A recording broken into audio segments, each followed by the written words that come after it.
Incognito. I truly apologize. Your girl has been under the weather, and as soon as I started to feel better, it was Mama Star's birthday, so I took off a few days to celebrate her. We're still celebrating her, but we're taking a bit of a break until we head on to LA, so that will be her second birthday celebration. So if you could stop by Mama Star's page at Ms. Melanie One, I believe. I'll put her Instagram right here, but stop by her page, show her some love. We are still celebrating the queen, but I have been sick and I'm doing better. I think what happened is the seasons are changing by day. Like one day it's a heat wave and the next day it's freezing cold here in Atlanta, and my body was just like, hold on, too much is going on, take a chill pill. So I did that and I'm back. And I wish that I came back on a better show because this show is terrible. First of all, let's start off by saying none of these couples should be together.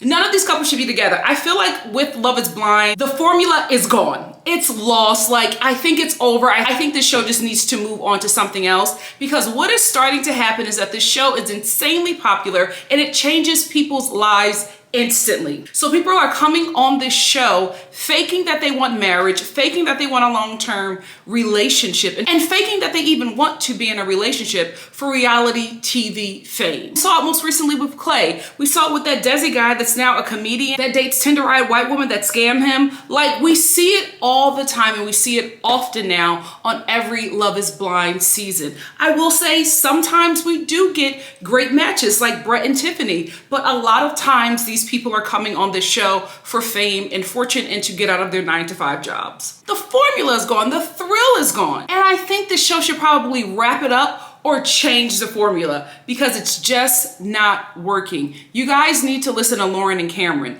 They've been giving you guys help. They've been giving you guys ideas. For some reason, you don't want to take it. I don't know what kind of ironclad contract Nick and Vanessa, I was going to say Jessica Child, Nick and Vanessa have with Netflix or Love is Blind.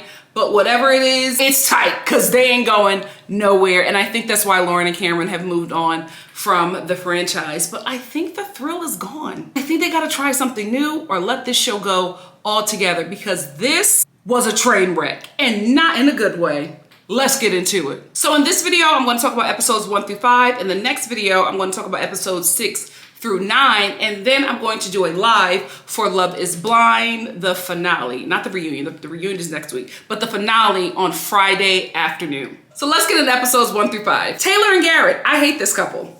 I hate this couple. I was off of Garrett the moment Taylor told him that she was not white, and he acted like he died inside a little. Why the hell are you on Love is Blind if you are not expecting your partner to not be white? That's the premise of the show. Love is blind, and as soon as he heard that she may not be white or fully white, he immediately seizes up, starts accusing her of lying to him and misleading him, tearing this woman down because she's not white. He's on the wrong damn show. He needs to be on Hitler's Bachelor, not Love is Blind. They talked about so many things that they had in common. They really liked each other and really started to fall for each other. As soon as Taylor said, oh, my ethnicity, he goes, what? Ethnicity? Hold on. Well, you're not white? Why the hell are you on this show? And why the hell are you in DC? Chocolate freaking city. You looking for a white woman? You better go to Sweden. And what broke me was Taylor, like, trying to please and appease him and winning this man back, giving him gifts, telling him what he wanted to hear, apologizing to this man profusely for misleading him about her ethnicity. And I'm like, girl, you got to stand up. But what I got from Taylor is that she's been here before. I don't think that this is the first time that she has had to plead her case to a white man to choose her. And this is what happens. Listen, people of color and black people, I know you want to give your kids a better education. I know you want to give them a fighting chance. So you want to raise them in white communities so they can go to white schools and so they can have access to things they would not have if they were in a community where everybody looked like them, because we're in America and marginalized communities just get less and get treated worse. I absolutely understand. I absolutely get it. But you're absolutely traumatizing your children, putting them in a place where nobody looks like them. They are constantly othered, they are constantly talked down to, they are constantly mistreated, and they are constantly having to prove themselves to people who cannot even bring them home. Here we are with Taylor and Garrett. He immediately rejected her when he found out that she was not white. Wanted to be done with the whole process. She's dying inside. She's trying to win him back. She's crying. She's feeling less than and feels like she's going to lose a great man. Sis, a man who rejects you because of your ethnicity is not a great man.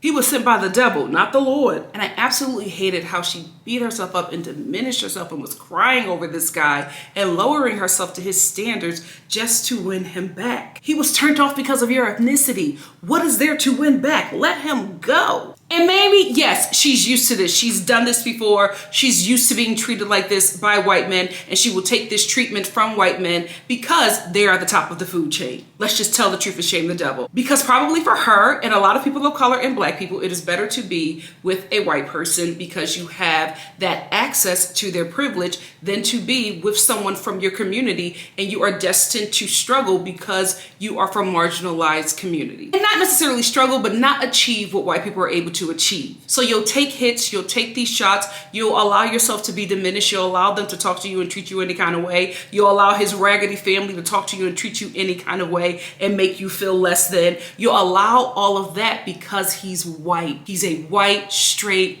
man and you need access to that privilege. But baby, what profits a woman to gain the whole world but lose her soul? Love thyself, Taylor. Because when Garrett's mother saw her, all that crying was not about her son finding the best woman. All of that crying was about her son bringing home something Asian. The way that family was stoic with her and how Garrett was very careful with his words on camera, but was letting her know his family did not approve. Absolutely hate this couple. Don't ever bring this kind of dynamic back on this show ever again. It is absolutely traumatizing for people of color to watch a person of color be mistreated because of their ethnicity. This is our everyday life, and this is supposed to be escapism TV. Don't ever bring this dynamic back to this show. I don't care if it's real and it's truth and this is how it is in the world. This is train wreck escapism TV. Let me escape for a moment. Damn! Taylor, you can do better on your worst day. Let's move on to Ashley and Tyler. Another woman who can do better on her worst day, Ashley. Ashley is stunning. I hate this for her. I hate this for her. I hate that a baddie is down bad for Drake's broke deadbeat tether. She deserves so much better. But here we are. I think Ashley is like many women who are in their early 30s who are just trying to make something work, trying to make something stick because the biological clock is ticking, because you're ready to be married. So any man that comes into your life at the time that you are ready, you are going to make it work. Because Tyler really gave her nothing. He really did. There was nothing that this man gave her to have her be so sure about this relationship. He didn't even love bomb that hard. It was all her. And sadly, I already knew about Tyler before I even started watching the show because his tea was already being spilled that he was a deadbeat dad of 3 kids that he still has yet to mention in the pods. You should have started there. Hi, I'm a father of 3 small children. And I think the reason why he did not mention his kids is because he knew he would not have made it out of the pods. So he decided to scam. And unfortunately, it worked for him. One thing about a deadbeat, they know how to lie and scam, child. Now let's get into Hannah, Leo, Nick, and Brittany. This love quadruple, pterodactyl, square, octagon, whatever. This messy love something, okay, was the most entertaining part of this show. Because it was very obvious that the men like Hannah because she was young. What they did not realize is that Hannah was young, but she was also strong in her opinions. And I think because of the way she spoke, they expected her to be this kind of ditz, and the men did not expect for her to be someone who was strong in her opinions and set in her ways. They heard her age, and all of a sudden she was the top for all of the men, because as we have learned, men like younger women because they feel that they are easier to manipulate and mold into being something that they want them to be. Well, you can't do that with Miss Hannah. Her boots were not just made for walking, they were made for stomping on the backs of men. She came to destroy, and she did just that. Because Leo and Nick were all into Hannah. to the point where like Hannah and Leo had this whole like meltdown in the pods because Leo was in another coupling with Brittany. Brittany, who I knew was his perfect match from day one. We will get into that later. But Leo also had something with Hannah. Hannah did not like that she was falling for Leo and Leo still had something with someone else and he was not clear. And the weeks were going by and he still was not clear about who he wanted and who he was more into. And Hannah just felt like he was stringing her along, which he was. Here is why. Leo, outside of his money, cannot get a woman. In the pods, because he cannot lead with his money, although he did, but because you can't see it, because you can't experience it, it does not work for him like it would work outside of the pods. So he had to find something else. And what he found was manipulation. What he found was love bombing. What he found was over flattering the women to make them think that they are special to him. And they weren't. Leo was using this woman to inflate his already overinflated ego. He was telling them what they wanted to hear. And as soon as they got to the point where he felt like they were falling for him, he snatched back his affection and said, oh, somebody else is in the running as well. It's between you and somebody else. And it was never about the women. It was just about making him feel big. Because it's obviously that he is somebody that feels small because of his looks, because of his money, right? So people are always using him and nobody is ever coming to him for him. But in this instance, his personality has to work for him. And it's a high for him because this is the first time where he is feeling like he is being chosen outside of his finances. So he played with both women. He played with both Brittany and Hannah. Hannah didn't like that. She didn't like that he was stringing her along, especially since she shut it down with Nick, who was full speed ahead with her and wanted to choose her. She broke it off with him because she thought that she had something with Leo. She sits there with Leo and Leo's just like, I got something with you, but I still got something with Brittany and I just don't know. And Hannah's like, well, everybody is getting freaking engaged. You're telling me that I'm the one, and when I'm trying to break up with you, you're saying, oh, I would choose you, I would do this, I would do that. And she's just like, this is very confusing for me. So she just decides to let Leo go, right? Leo then says, oh yeah, you made the right decision because Brittany was the one for me. How in the hell was Brittany the one for you when you were just saying that you chose Hannah over Brittany? So then Hannah, when he said that, she realized he was playing some kind of game and that she got played because she then threw Nick away for Leo. So after Hannah wraps up Leo, Leo is then trying to tell Hannah, put in a good word for me for Brittany. And Hannah's like, absolutely not. I see that you are playing games. She finally clocks him when it might be too late because she cut Nick off. So then Hannah goes back and talks to Brittany and lets her know that he's playing games. He wanted me to say this. He's not really sure about what he wants to do. He's all over the place. I would not trust it. Brittany, who, let's tell the truth and shame the devil, she lost a lot of attention from the men because she was very clear that she wanted to be with a man that would take care of her. And the men were just like, absolutely not. They liked the fact that she was ditchy. They liked the fact that she was a bimbo, except for Garrett. He was just like, yeah, she's not for me. But the other men really, really liked it because she seemed moldable. But when she said, I'm looking for a man that will take care of me and I don't want to pay for anything and that's what I'm used to, all the guys were like, yeah, she's not for me. Leo, who was used to footing the bill, was just like, oh, okay, cool. That's what I'm used to doing. So I'm good for that. So him and Brittany matched up. And I was just like, finally, it just took far too long for them to get here. It's just like, this is the relationship that they're both seeking. Brittany was looking for somebody to take care of her. Leo was looking for somebody to take care of, but he wanted to play in the pods because this was the first time that he got attention outside of his money. Except for Brittany.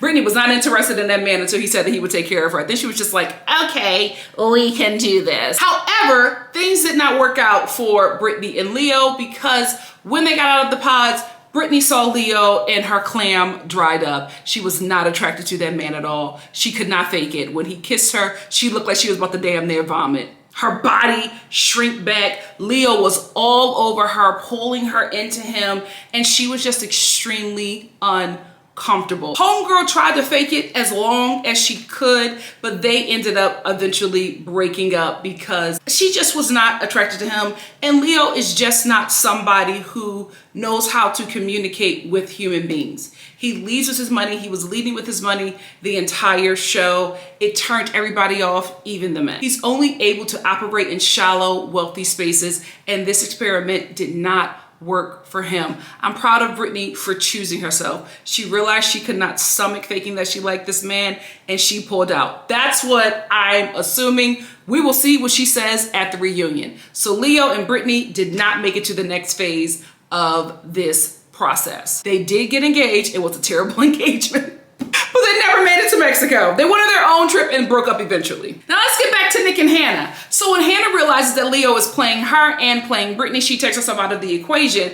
But now she's struggling because she threw away Nick. Nick, who was all the way into her. Here's the thing with Nick and why he turned off so many women. He came off like a player. And I don't really think that Nick is a player. I don't really think that he is an F-boy. I think that he is a mama's boy, right? He is a mama's boy who hung around a lot of smooth brothers. And he picked up some things, but it's not his personality. So he adopted a personality that he thinks would attract women and make him seem cool, but it's not necessarily who he is. We see a bit more of who he is when he goes home and takes Hannah to meet his parents. We get to see a bit more of who he is, and we'll discuss that in the next video. But he's adopted this personality, and it's just turned off so many of the women, especially Hannah, who was more into him than anybody else. But I think when Nick just started to lean into the sleaze and lean into like all the sexual talk, Hannah just felt like their conversations were very shallow.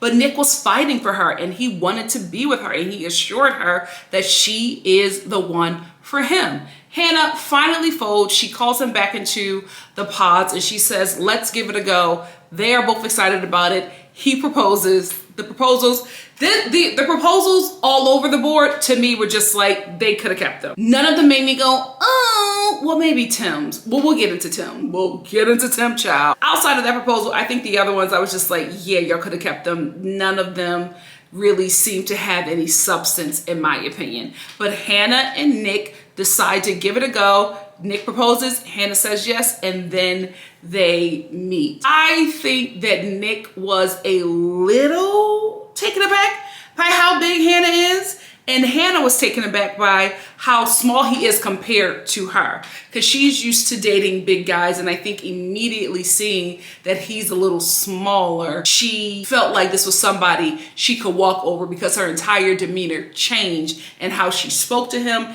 and treated him moving forward. Same thing with Nick. I think her size intimidated him, and he started to take a step back and allowed her to lead out in a lot of things. And it's very weird how just because of stature, the relationship dynamics change with just height.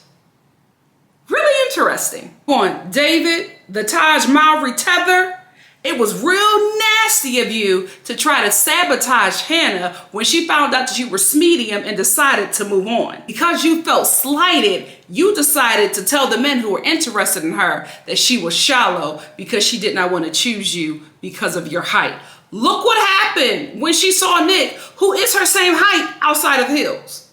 She knows what she's talking about, and when she realized that you were significantly smaller than her, she didn't see it as a relationship to pursue, because of what she has dealt with in the past. Yes, love is blind, but we have to make sense of a situation here. A lot of shorter men are intimidated by taller women, and she just probably did not feel like dealing with that because she's dealt with that before. Real messy of you to do what you did. You probably won't be at the reunion, but I hope she addresses you. Nasty work.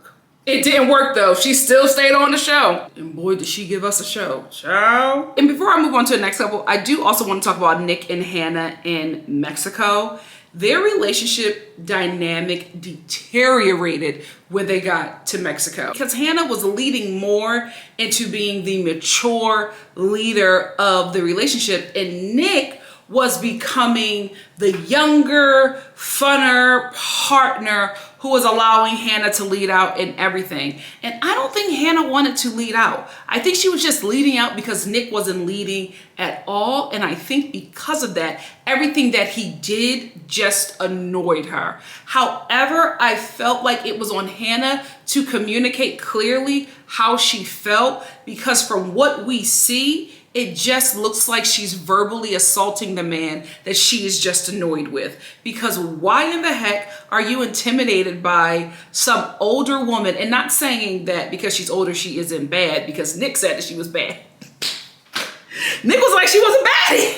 She was just older and she was a baddie. But for me as a viewer watching this, was very obvious that he was really into her. So I didn't see there being any kind of competition. And I think if Hannah liked Nick more and was not as annoyed with him, she would not have had the reaction to the lady racing the ducks with Nick. Because keep in mind, he asked you if you wanted to do it, Hannah. You said you didn't want to do it. You didn't feel like it. But you did not communicate, hey, I don't want to do it and I don't want you to do it. I want us to go somewhere else. You did not communicate that with him. So he decided to ride the ducks. This lady said she'll ride the ducks with him. They rode the ducks and you got pissed off. Even saying it, it sounds so stupid.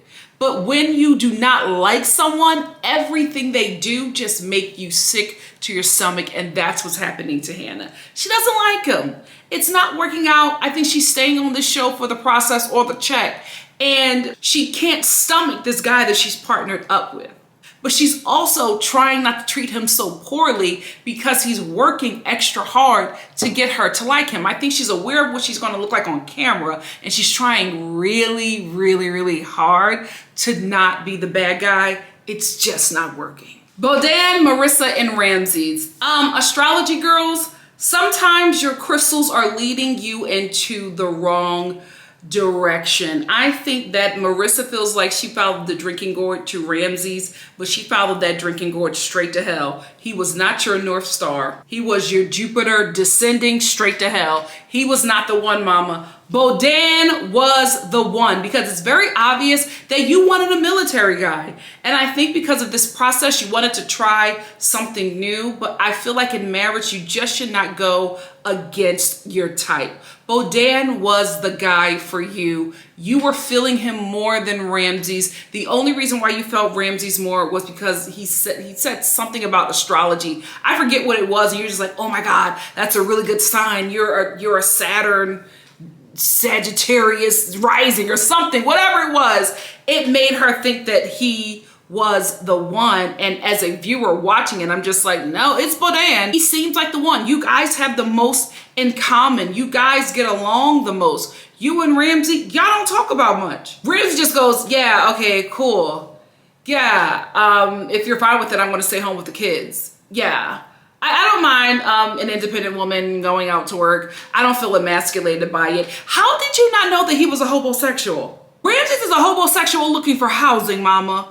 How did you not catch it? Every time you talked about work, he talked about domesticating himself. And I don't think that anything's wrong with that, but that's not what she was looking for. But Marissa was just all up in the air and just not really honest about what she wanted. And she's just flying by the seat of her pants and going with Ramsay's. And I'm just like, I think that's all fine and dandy. But when it's a marriage, you gotta be a bit more serious, sis. I know that you were having fun with this process, but you legally married this man, or we're going to legally marry this man. I haven't watched the reunion or the finale, so I don't know. But you like decided to go into this process with this man, and this is like for marriage. Now, unless you were just like, this is just something fun to do, I'm not going to get married at the end, fine. I see how Ramsay's is your choice. But if you're keeping it buck and being real serious about your future, it was always Bodan. It was clear that it was Bodan. A kind military man who you can lament to about the decisions that you made in the military while also being proud that you served this country.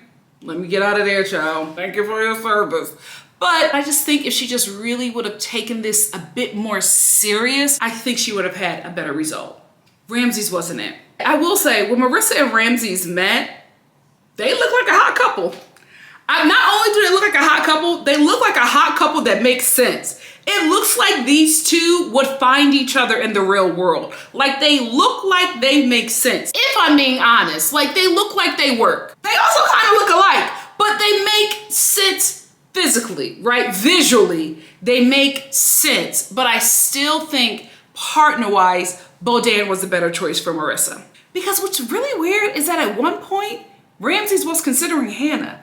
How the hell are you considering Hannah and Marissa? These women are so different. They are so on the other spectrum of what your beliefs are. How do they end up in your top, Ramsays? Nick and Vanessa, ask those questions. Please. I know you won't, because you never get to the nitty-gritty of any of the questions that we want, but hopefully ask that one.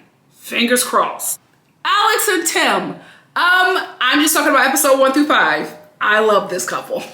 We're in episode 1 through 5. We haven't gotten to the other episodes yet. Right now, I love this couple. I really, really like them. I did have an issue with Tim because I felt like he was kind of manipulating Alex concerning his trauma, right? Like everything was going back to his deep loss, which is his story. That is a part of his story. That is a part of who he is. I just felt like, from what we've seen, Tim, you and Alex probably could have talked about so much more, but from what we've seen, it just appeared as if he was leading out so much with his loss. In lieu of Alex getting to really know him, she just felt for him. And I don't think that they really got to really know each other because so much of their conversations was about Tim's loss and comforting him, and Alex being there supporting him, and Alex feeling like she wanted to mother and protect him. Because I'll be honest with you, watching it, I wanted to do the same thing for Tim. I felt so bad for him. I wanted to protect him. I wanted to stop his hurt. I wanted to make him feel better. You know, just watching it. So if that's my reaction just watching, I can only imagine what Alex's reaction was hearing that for hours and just wanting to make him feel okay. I don't think that he did it intentionally, but I think that his loss manipulated Alex in a bit. So I don't think she really was given the time to see things that she would have seen if she did not feel so bad for Tim and wanted to help ease his pain. Again, I don't think he did it intentionally. That's his story. But immediately when you hear about someone who is so kind, who has lost so much, you immediately, especially as a woman, you immediately go into mama bear. You immediately go into wanting to protect this person and make them feel okay. And I think that superseded them actually spending time to get to know each other, because so much of Tim's trauma and loss took up the majority of the conversation. I'm just assuming there probably could have been more things happening, but based off what we were shown as the audience, this is my conclusion. I love the proposal. I thought it was a beautiful proposal. I thought it was the best proposal. Tim has a way with words. Tim has a way with words. My sisters and I watched the proposal and we cried. It was just beautiful. Alex just took it in. I mean, she's been crying the whole time she's been talking to Tim, so what's another few tears? And then they actually meet and they're a hot couple. And Tim was really like happy to see her and just really into her. But I think as they spent a bit more time together, Alex got a bit turned off by Tim's goofiness. And I also think that Alex is used to running her man, right? I think she's used to being adored. I think she's used to being spoiled. But I also think that she's used to, you know, having her man on a bit of a leash. And that doesn't necessarily work with Tim. But we'll get into that in the next few episodes. Monica and Steven, also known as Stefan. I knew that he was some kind of actor. I knew that he was some kind of character. I knew that he was somebody who came on this show to be on the show. I never took him serious. And I was shocked that Monica did. Especially with the amount of girls he kept on saying. It was just really weird. Like, why are you speaking to like your potential fiance this way? It gave white coworker trying to relate to his black coworker and just being offensive because it was like a girl. But because Steven is also Stefan, because he couldn't wait to reveal that he was like 2% black. I will say this, Steven, also known as Stefan, the more I looked at you, The more I can see a little something, the more I can see a little light-skinned. Okay? I can see a little something, so, you know, we're in there. So you should feel proud, because that was like his biggest thing. He could not wait to let Monica know that he was partially black. And Monica expressed to him when Steven Stefan let her know that he was a quadroon. Was he even a quadroon? Child, 1%er. Wait, that's something else. What is that? No, that's something else. He's a one-drop rule baby. Anyway, he couldn't wait to let her know that, and Monica could not wait to express to him that she is also mixed. I will say this, Monica. When you said that you're, like, people assume that you're black, but you're actually mixed, I thought that you were going to throw like a Filipino parent in there or something. I didn't know that you considered mix being Black American and Black Panamanian. I was like, so Black American and Afro-Latina? So black? Like, I was so confused. I was like, black mixed with black. Black mixed with La Negra. Okay, girl. And I'm mixed too. Black Philadelphian mixed with Black Georgian. Like, what are we doing here? We're all a little mixed then? Anyway, I'm kidding. Anyway, those two seem to like bond on being like multiracial, which was their first mistake, because nothing else was talked about. It was all Steven talking about how, you know, his grandfather was passing and he discovered that he was black and he's so happy that he's black. I think he's going through an identity crisis, and this show was not the place for him to be, because he is somebody who is dealing with the fact that there is a mixture of blackness in him, but he looks a certain way and probably identifies a certain way, but he wants to experience and tap into a culture that is very popular and that makes him feel cool, but because of how he looks, he probably can't fully embrace that in the spaces that he wants to embrace. So what does he do as a multiracial man who wants to get to know more about his black identity? He reads books and he finds a black chick to bang. That's exactly what happened. That's exactly what happened. He had no intentions of marrying her. He had no intentions of marrying her. He just had every intention of being on this show. And then when he found a black woman, that was a plus for him, because that is something that he has been trying to discover. And he wanted to discover himself through her. And when he discovered himself through her and got enough of what he needed, he got the discovery, but didn't want the responsibility. He got out of that thing real quick. But we'll talk about that in the next episode. Or video. I like episode in the next episode. So let's get into the proposal. Even the proposal was about race. Weird. Very, very weird. Monica, I like the fact that you're multiracial like me, and I like the fact that you're discovering who you are. What? You want a husband that's discovering his identity? Oh, girl, who wants that labor? No shade. But who wants that labor? You're already getting to know your fiance / husband. You want additional labor of him discovering his identity, his black identity in the United States of America? You want that? She didn't, but she's 37. And how I know she's 37? She constantly said it. So I knew that her age was the force behind her making such poor decisions with Steven, because he gave her nothing and he was off-putting the entire time, but she ate it because she wanted to be married and have children. Women who are watching this, especially women in your 30s who are single, watch the decisions that women in their 30s are making on this show. Take notes. Do the opposite of what these women are doing. They are making decisions in desperation because of how society treats women the minute their brain becomes fully developed.